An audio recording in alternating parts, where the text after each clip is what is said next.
Welcome back. All right, so I'm going to talk about these three teams from the Atlantic Division. This was supposed to be a different kind of season, and we talked about this in the offseason. I was excited. I was excited to see Buffalo wearing this jersey and possibly going to the playoffs. And they had a great record with this jersey. It doesn't feel like it's as good this year as it was last year, and it hasn't quite turned out the way that I think Buffalo fans would have wanted. But I felt like, I want to talk about all three, and I'll go through them in order of um, which team has the fan base that's most likely to be? You know what? I don't know. Can we just fire everybody? So we'll start with Detroit because that feeling is no longer there. The Detroit Red Wings are 21, 16, and 5. They have 47 points. They're 1 point back of a playoff spot currently. And it feels like Detroit, of the three teams on the board, has it together the most. Derek Lalonde's been the coach since June 30th of 2022, and while not everybody loves the job he's done pretty well. I think with the roster he's had, he's done well. Steve Yzerman took over as GM April 29th of 2019, and he had a lot of work to do.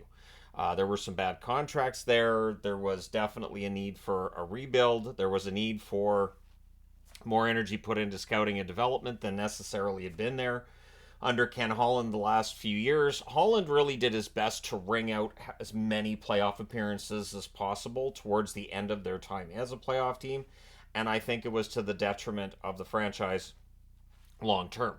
And so some of that may still be affecting the team over the last couple of seasons, maybe even including this year. Because again, if you get that rebuild started earlier, you probably have some more really good young players who would have joined this team in 2015, 2016, and so forth. So looking at draft picks, and I decided 2017 should be the cutoff because anything from 2017 till now, we can talk about their age and, where they're going to be. But 2016 and before, I feel like that's where we already kind of know where they're at. So 2017, the number 9 pick is Michael Rasmussen. Rasmussen's become a very useful player for Detroit.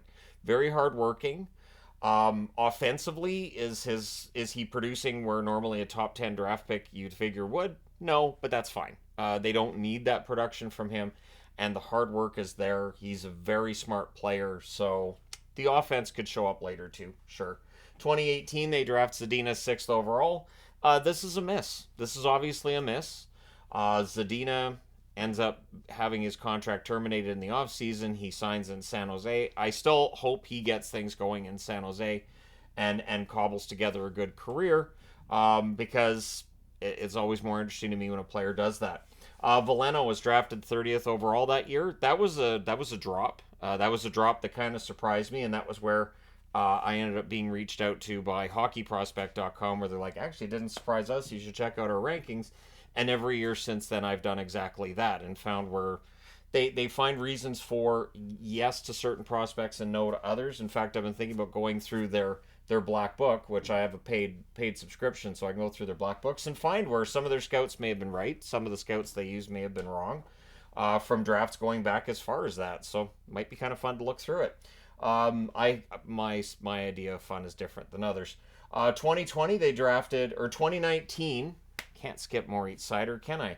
And this is a player that when he was drafted at 6th, there were people who asked, what are the Red Wings thinking? Why Seider? They could have had Seider later in the first round, and all these other names would come up that Detroit fans would have wanted instead. Seider's a really, really good defenseman. I do sometimes think Wings fans overrate him a little bit, but Seider is a really, really good number 1, number 2 defenseman. And then they get Raymond 4th overall in 2020. So what Yzerman's been able to do is he's been able to put together a pretty good young roster without needing to win the draft lottery. It's great if you win the draft lottery and you need to draft first, but if you draft smartly and you're drafting in the top 10, you're still going to get really good players. You're going to improve your team. Drafting 6th overall in 2021, they get Edvinsson. We're still waiting to see Edvinsson at the NHL level, but one thing with Detroit that it feels like they've started doing too, and this is kind of a throwback to the Ken Holland era, is giving these players time and making sure that they're really fully developed before they join the team full time. Marco Kasper, a number 8 pick in 2022. There's a lot of debate about how good he's going to be when he reaches the NHL. And Nate Danielson, a number 9 pick in 2023. So good draft picks, solid players. This last year at this time they were 18, 17, and 7. They ended up finishing 35, 37, and 10 because Yzerman pulled the plug at the deadline and sold. I don't think he does that this year. They ended up being 12 points out of the playoffs. And when you look at their contracts, Dylan Larkin, $8.7 million cap hit till 2031. That's perfectly fine. That's a reasonable cap hit, and that's only going to get better as the cap goes up. DeBrincat, $7.875 million till 2027. Same. That cap hit's fantastic. Andrew Kopp, a little bit more of a difficulty with that cap hit of $5.625 million. He hasn't fit in as well in Detroit as he did with his previous stops, but again, if you have one contract that people shake their head at, you're doing all right in today's National Hockey League. Raymond, $925,000 cap hit. He's a restricted free agent this summer. Sider, $863,000 cap hit. He's a free agent this summer too. Restricted, of course. And Lyon, $900,000 cap hit till 2025. So they have him not just for this year, but for next year as well. And then in terms of cap space on July the 1st, according to Cap Friendly, they have $29,292,360. Keeping in mind they have to re-sign Sider, they have to re-sign Raymond. I'm not getting into all the other re-signings they may have to worry about, but they have cap space. They will have cap space for this summer. And so for Detroit, whether they do or don't make the playoffs, it feels like they're trending in the right direction. And this summer, they could absolutely go out and get a big-name free agent should we see some big-name free agents available. So Detroit, I would say the best shape of the three on the board, and I don't know that it's close. Buffalo, 18, 21, and 4, 40 points. The first thing that stands out is last year at this time they were 21, 19, and 3. So that's an uh-oh. They're already behind last year's pace. They're 8 points out of the playoffs. Last year, they finished 42, 33, and 7, and they were only 1 point out of the playoffs by the time the season's done. But 8 points out, and with the amount of teams they have to jump over to get into the playoffs, it gets kind of daunting. Don Granato has been the coach since March 17th of 2021. The fans loved him last year. Not as much love this year, and I get it. This is why head coaches don't usually last that long at their job. You have a 3-year shelf life, and then out you go. Kevin Adams has been the general manager since June 16th of 2020. We're now reaching the point, I think, where we can decide whether or not Adams, the way that he's putting this team together, works. And so the question then becomes, is he putting together a team that's good enough to win? And so therefore you can look at Don Granato and say you're not deploying these pieces correctly. Or can you look at Kevin Adams and say, actually, these moves haven't worked? And so where you put that blame will then decide where the issue necessarily is. Now, the drafting, going back to 2017, they drafted Casey Mittelstadt 8th overall that year, and he's been arguably their best forward this year. Dahlin, a number 1 pick in 2018. I don't think if you redo that draft, Dahlin drops any further down than first. Dahlin's an excellent defenseman. Cousins was a number 7 pick in 2019. He is not producing this year like he did last year. Cousins has definitely had more of a challenge. Ryan Johnson, drafted 31st overall in 2019, has been good in what we've seen of him thus far. That, of course, was the draft pick they got from St. Louis in the Ryan O'Reilly deal. The number 8 pick in 2020, Jack Quinn. He's recently returned from injury, of course, and so it's hard to really give a grade to how he's been playing so far. Owen Powers, the number 1 pick of 2021. A little more of a challenge in year 2 than I think it was in year 1. I think that's probably teams figuring out how to play against him a little better, and it is a tough slog, the NHL schedule. It can be tough, especially as the years roll on. Rosen, drafted 14th overall in 2021. Usually when I see Rosen, I think Rosen, but Rosen is how I've heard it pronounced on TV. Savoy, drafted 9th overall in 2022. We have not had a chance to see him in Buffalo yet. Ostland, same thing, drafted 16th overall in 2022. And Kulik, drafted 28th overall that year, same thing. Zach Benson, on the other hand, the 13th draft pick this year, 2023, so last year, but you guys know what I mean. In his rookie season, he's looked good. He has not looked out of place. I would not blame them for keeping him on the roster. Just burn that first year towards unrestricted free agent status and go, because Benson's been pretty good on a team that needs pretty good right now. So again, their 18, 21, and 4 record is markedly worse than last year's record at this time. They're 3 games below NHL 500 last year. At this time, they were 2 games above. Skinner has a $9 million cap hit till 2027. I think he's played well this year. I don't know if it's as good as last year. I think a lot of players, their play has just dropped off that little bit. and I don't feel like there's been somebody who's jumped in to make up the difference. Thompson, $7.142 million cap hit until 2030. Thompson's dealt with injuries this year, but he hasn't been the same dominant player he was last year for large stretches. Last year, Tage Thompson put up a ridiculous totals. He got very close to being the tallest man to ever score 50 goals in the NHL. And before the season started, I thought, yeah, he's got a chance, and it just hasn't clicked. Cousins, $7.1 million till 2030. We've discussed Dylan Cousins, not the same kind of year he had last year. Tuck, $4.75 million till 2026. Tuck's been excellent. Maybe their most consistent forward, although I think Mittelstadt's been their overall best. I think maybe Tuck's been their most consistent. Mittelstadt's cap hit's $2.5 million. He's a restricted free agent this summer. So he picked the right year to have an up year, and so we'll see if he ends up with 60, 65 points. How much does that translate to as a restricted free agent? Do you go short term or do you go long term? Darlene has an $11 million cap hit until 2032. Samuelson, $4.285 million until 2030. So in the event that they've got an extension that kicks in next year, I'm just basically saying this is their cap hit starting next year with both Darlene and Owen Power. $8.35 million cap hit until 2031. There's risk with long-term contracts. And when you're giving a long-term contract to a young defenseman with a rather short NHL resume, there's obvious risk. Power's contract a little bit riskier than Darlene's that way, but Darlene has the higher cap hit. I still think Power's going to be a fantastic player in the National Hockey League. Their cap space on July the 1st, $25,018,930, according to Cap Friendly. And again, keeping in mind that while Detroit has more cap space, they also have to sign Sider, they have to sign Raymond. Most of the good young players for the Buffalo Sabres are already signed to long-term deals, which brings us to Ottawa. Ottawa, very likely the most disappointing of the three, 15 and 23 record, 30 points. They were 18 points out of the playoffs. So back in late November, a lot of Sens fans were like, hey, we've just played a lot less games. We just have to win the games when we play them. Got a lot of games in hand. That conversation's just gone. Jacques Martin is the coach. He's interim coach. He's supposed to be there for the rest of the season. At least that's been the rumor. He's been there since December 18th, and he has minced no words about how this team just has not been good enough. And I like that he's willing to call them out. It feels like DJ Smith did as well, but it feels like with Martin, it's a little more unvarnished, a little more real, and just a little more crass is the wrong term because he's not swearing about it, but he's blunt, more blunt about it. Steve Staios has been in place since November 1st of 2023, and so you have a new GM, you have a new owner, and Michael Andlauer. Andlauer has done a very, very solid job of showing he is a hockey mind, and he, I think, is the right owner at the right time in Ottawa. But it becomes a matter of, okay, now what? If you're a Sens fan, right? Like what? Okay, so we've got the owner, we've got the GM, now what? And then you get into the players. So looking at their draft picks going back to 2017 as well.